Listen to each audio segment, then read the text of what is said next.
कहानी की शुरुआत होती है सेंटी नाम के एक आदमी से जो अपनी वैन में सो रहा था। अचानक उसकी आँख खुलती है तो बेगमा नाम की एक पुलिस वाली उसे वहां पर वैन पार्क करने से मना कर देती है। इसके बाद सेंटी काम के लिए देर से पहुंचता है तो उसके बॉस रूमोलो ने उसे बची हुई तनख्वाह वापस देकर उसे नौकरी से निकाल देता है और जाने से पहले सैंडी को जहाज के बाथरूम को भी साफ करने के लिए बोलता है।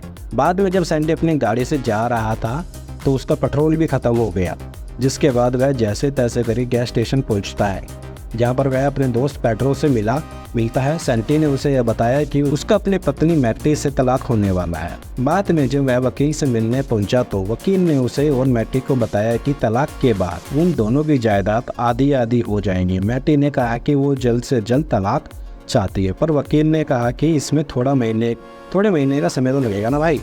वहाँ से बाहर निकलकर सैंटी को एक लॉटरी टिकट बेचने वाली औरत ने आवाज़ दी और सैंटी ने भी मजे में एक लॉटरी की टिकट खरीद ली। उसने टिकट अपनी सिगरेट की डब्बी में रखी और चला गया। फिर शाम को सैंटी अपने कॉलेज की रीयूनियन पार्टी में पहुंचा, जहां वह अपने दोस्त पेड्रो और माइकोस से मिला।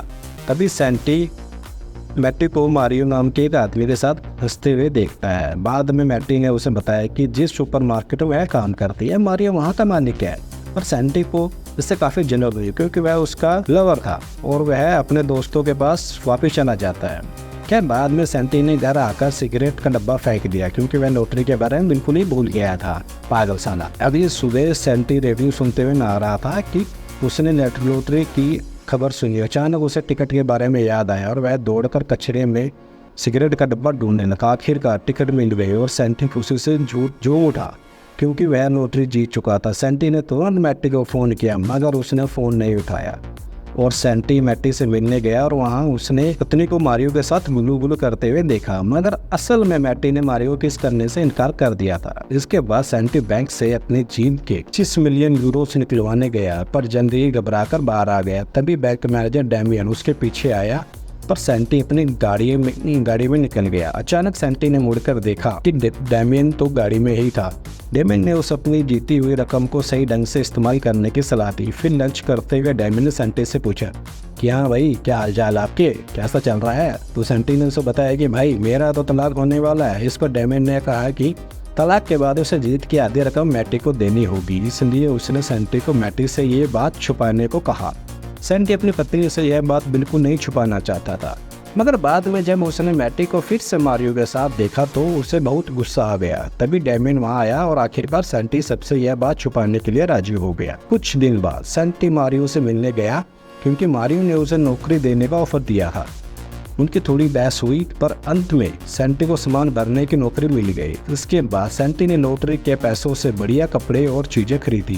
फिर उसने घर आकर सारी चीजें छुपा दी और खुशी से नाचने लगा। लेकिन तभी अचानक उसकी पत्नी घर पर वापस आ गई तो सैंटी ने अपने नए कपड़े और घड़ी छुपाने की कोशिश की, मगर मैटी को शक हो गया कि कुछ तो गड़बड़ जरूर है। क्या जब शाम को सैंटी जब एक 5 स्टार होटल में खाना खाने जाता है तो उसे वहाँ क्रिस्टना नाम की एक सुंदर लड़की दिखाई दी और वह फिर दोनों ही एक दूसरे को देखकर मुस्कुराए। अगली सुबह जब सैंटी की आँख खुली तो वह काम के लिए लेट हो गया था। अब वह जैसे तैसे सुपरमार्केट पहुंचा और उसने अपने साथी तानिया से माफ़ी मांगी। बाद में मैटी ने उससे पूछा कि कल रात कहाँ था। तभी मारियो ने वहाँ आकर सैंटी को गुस्सा किया, पर मैटी ने बात संभाल ली और अगले दिन सैंटी और आर्टिस्ट नाम के एक सर्फर से मिला क्योंकि वह भी सर्फिंग सीखना चाहता था। अगले कुछ दिनों तक सैंटी ने समुद्र में प्रैक्टिस की और काफ़ी कुछ सीखा। एक रात को सैंटी को पेड्रो और मार्कस का फ़ोन आया तो सैंटी ने उन्हें सर्फिंग सीखने के बारे में बताया, पर उन्हें लगा कि सैंटी तो डिप्रेशन में आकर ऐसी बहकी बातें कर रहा है क्योंकि सर्फिंग सीखना अमीरों का शौक है, गरीबों का नहीं। उन्होंने सैंटी को मिलने बुलाया, पर सैंटी ने मना कर दिया, जिससे उन्हें काफ़ी हैरानी हुई। खैर अगले दिन सैंटी डायमंड के साथ रोमानी की शिप खरीदने पहुंचा। रोमानी को तो यकीन ही नहीं हुआ कि जिस आदमी को मैंने कुछ दिन पहले काम से निकाला था वह मेरी शिप खरीद रहा है। और खैर बदला लेने के लिए सैंटी ने वह शिप खरीद ली और रोमानो से ही बाथरूम साफ करवाया। और बाद में डैमियन और सैंटी आगे और चीज़ें खरीदने की तैयारी कर रहे थे। अचानक उन्हें सामने से पेड्रो और मार्कस आते दिखाई दिए। उन्हें सैंटी के नए कपड़े देखकर बड़ी हैरानी हुई, पर सैंटी ने झूठ कह दिया कि यह कपड़े तो उसकी नई नौकरी के लिए है। फिर पेड्रो और मार्कस ने उसे कहा कि आज पर वह उन्हें नज़रअंदाज करने लगा है और वहाँ से नाराज होकर चले भी गए।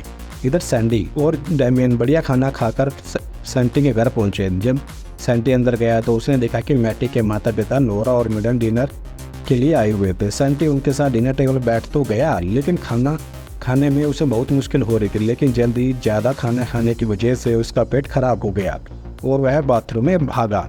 तब नोरा ने मैटी से उसकी शादीशुदा ज़िंदगी के बारे में पूछा तो मैटी ने झूठ कह दिया कि सब कुछ बढ़िया है। फिर जब सैंटी वापस आया तो मिगेल ने सैंटी की महंगी घड़ी देखी है। सैंटी ने झूठ कह दिया कि यह नकली है, वह बहुत सस्ती है। तो मिगेल कहने लगा कि बेटा लग तो बढ़िया रही है, मेरे लिए भी एक मंगवा दो।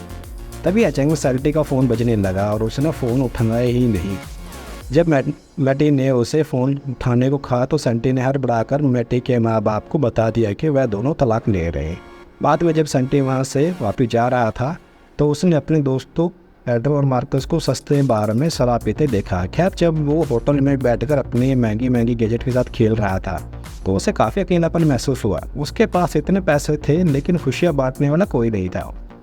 तब सैंटी ने डेमियन को फ़ोन किया और उसे खुफिया प्लान के बारे में बताया। अगले दिन पेड्रो गैस स्टेशन पर था तो एक सुंदर महिला ने आकर उसकी खूबसूरती की तारीफ की। बाद में पेड्रो ने मार्कोस को बताया कि उसे मॉडलिंग का ऑफर मिला है। तब सैंटी वहाँ आया और जाकर अकेला बैठ गया। फिर मार्कोस और पेड्रो ने उसे बुला लिया। उन्होंने सैंटी को पेड्रो की मॉडलिंग के बारे में भी बताया, पर सैंटी को इतनी हैरानी नहीं हुई। फिर बाद में मार्कोस अपने घर पहुंचा जहां वह अपने 2 छोटे छोटे बच्चों को अकेला ही संभाल रहा था। तभी उसकी पत्नी लोरेन ने आकर उसे खबर दी कि उसके दूर के चाचा उनके लिए ढेर सारे ज़मीन जायदाद छोड़ कर गए हैं। बाद में डेमियन और सैंटी मिलकर बात करते हैं। तब यह खुलासा होता है कि इस सब के पीछे सैंटी का ही हाथ था। वो दोनों गोल्फ खेल रहे थे। अचानक उनकी नज़र मारियो पर पड़ी। तब डेमियन ने सैंटी को बताया कि मारियो बस बैंक से लोन लेने का नाटक कर रहा है। असल में तो वह सुपरमार्केट को बेचना ही चाहता है, पर इसे सभी लोगों की नौकरियां चली जाएगी, इसलिए अच्छा बनने का नाटक कर रहा है। मैं तो बहुत कोशिश कर रहा हूँ बचने की। तभी मारियो ने सैंटी को देख लिया और वहाँ आकर उससे पूछा कि तू काम पर क्यों नहीं गया बे। उधर सुपरमार्केट में तानिया ने मैटी से पूछा कि क्या सच में सुपरमार्केट बंद होने वाला है, पर मैटी ने कहा कि ना कहीं बंद हो रही है, सब तो अफवाही है। तब सैंटी ने मैटी को बताने की कोशिश की कि मारियो सच में सुपरमार्केट बेचने वाला नहीं, लेकिन तभी मारियो ने वहां आकर मैटी को बताया कि उसने सैंटी को आज गोल्फ खेलते देखा। इससे मैटी सैंटी पर गुस्सा हो गई कि वह घर में तो 2 रुपये भी नहीं देता और बाहर गोल्फ खेल रहा है, नवाबों वाला शौक। जैसे सैंटी सुपरमार्केट से निकला तो मार्कोस और पेड्रो एक चमचमाती सुपर कार में आ पहुंचे। उन्होंने सैंटी को साथ लिया और मज़े से ड्राइव पर निकल गए। यह देखकर सैंटी को अच्छा नहीं लगा क्योंकि मार्कोस अपने परिवार की ज़रूरत पूरी करने के बजाय इन चीज़ों पर पैसे उड़ा रहा था। लेकिन फिर मार्कोस ने कहा कि तेरे बाप ने दिया है क्या पैसा, ये मुझे मेरी मर्जी मेरे पैसे, मैं जो चाहूँ वो करूँ। आखिरकार सैंटी ने उन्हें बता दिया कि असल में यह गाड़ी उसी के पैसों से आई है। अगर उन दोनों ने उस पर यकीन नहीं किया तभी अचानक मार्कोस से गाड़ी कंट्रोल नहीं हुई और वह सीधा पहाड़ी से नीचे जा गिरी।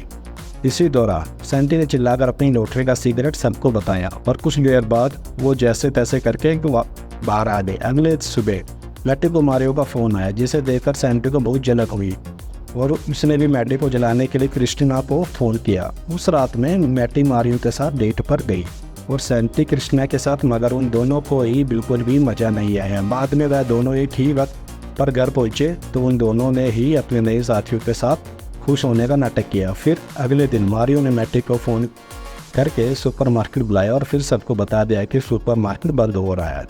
उसने झूठ कह दिया कि उसने सुपरमार्केट को बचाने की कोशिश की है। इन सबसे मैटी बहुत ज़्यादा दुखी हो गई थी, मगर फिर सैंटी ने उसका मन बहलाने के लिए उसे डिनर पर चलने को कहा। जब मैटी घर पर वापस आई तो सैंटी ने सारा घर चकाचक साफ कर दिया और साथ ही उसने मैटी का पसंदीदा खाना भी तैयार कर रखा था। फिर बात करते हुए सैंटी ने कहा कि उसे यकीन नहीं हो रहा है कि वह दोनों तलाक ले रहे हैं। यह सुनकर मैटी को भी एहसास हुआ कि उन दोनों से ही गलतियां हुई हैं। उन्होंने एक दूसरे से माफ़ी मांगी और आखिरकार एक दूसरे को चूम लिया। इसके बाद सैंटी ने खुशी खुशी मैटी को नौकरी के बारे में बताया तो मैटी को उस पर विश्वास ही नहीं हुआ। उसे लगा कि सैंटी मजाक कर रहा है, इसलिए वह गुस्से में बाहर चली आई। पर तभी सैंटी ने उसे शहर में ले जाकर वह सभी महंगी चीज़ें दिखाई जो उसने खरीदी थी। तब मैटी ने उससे पूछा कि उसने यह बात अब तक क्यों छिपाई उससे। सैंटी ने जैसे तैसे बात वहाँ फिराकर उसे मना लिया। इसके बाद सैंटी और मार्कस पेड्रो का मॉडलिंग शो देखने में पर लोगों ने पेड्रो को बिल्कुल भी पसंद नहीं किया। इससे पेड्रो निराश हो गया और फिर मार्कस और पेड्रो ने सैंटी पर अपनी ज़िंदगी खराब करने का इल्ज़ाम लगाया। बेचारा सैंटी सोचता रह गया कि मैंने ज़िंदगी बर्बाद की कैसे इन गधों की। अगले दिन से सैंटी ने डायमंड को फ़ोन करके उसका हिसाब किताब चुकता किया और फिर कभी ना मिलने का वादा किया। उधर मैटी की सहेली लॉरेंस ने उसे सैंटी पर केस करने को कहा ताकि उसकी लॉटरी के आधे पैसे मैटी को मिल जाए। मगर तभी मैटी ने देखा कि सैंटी ने तो आधे पैसे खुद ही उसके बैंक अकाउंट में भेज दिए थे। तभी उसके पास तलाक के कागजात आ जाते। लेकिन मैटी को एहसास हुआ कि वह अभी भी सैंटी से प्यार करती है। साथ ही उसे फ़ोन आया कि सुपरमार्केट फिर से खुल रहा है। मैटी वहां पहुंची तो तानिया ने उसे बताया कि किसी ने पूरा सुपरमार्केट खरीद लिया है, जिसका मतलब अब उनकी नौकरी नहीं जाएगी। मैटी मारियो को यह खुशखबरी देने गई, पर तभी उसके सामने ही खुलासा हुआ कि मारियो भी स्टोर बेच रहा था। और तभी डार्विन ने वहां आकर कहा कि मारियो को नौकरी से निकालना चाहता है। अब से सुपरमार्केट डायरेक्टर मैटी होगी। मैटी बहुत ज़्यादा खुश हो गई और वह सैंटी को ढूंढने लगी। सैंटी इस वक्त देश छोड़कर जा रहा था। मैटी उसे ढूंढते ढूंढते वहां तक पहुंच गई। काफ़ी देर ढूंढने के बाद आखिरकार उसे सैंटी मिला। मैटी ने उसे जोरदार थप्पड़ मारा कि कहाँ जा रहा था कुत्ते, मुझे छोड़कर, और फिर उन दोनों ने एक दूसरे को चूम दिया। इसके बाद इन दोनों की ज़िंदगी में सब कुछ बढ़िया हो गया और दोनों मस्त ऐश पाटने लगे। और इसी के साथ ये मूवी यहाँ पे ख़त्म हो जाती है। हाँ जी दोस्तों, तो कैसे लगी आपको वीडियो? अगर वीडियो पसंद आई हो तो लाइक कर देना, चैनल को सब्सक्राइब कर देना। मिलते हैं अगले वीडियो में। Thank you so much for watching this video.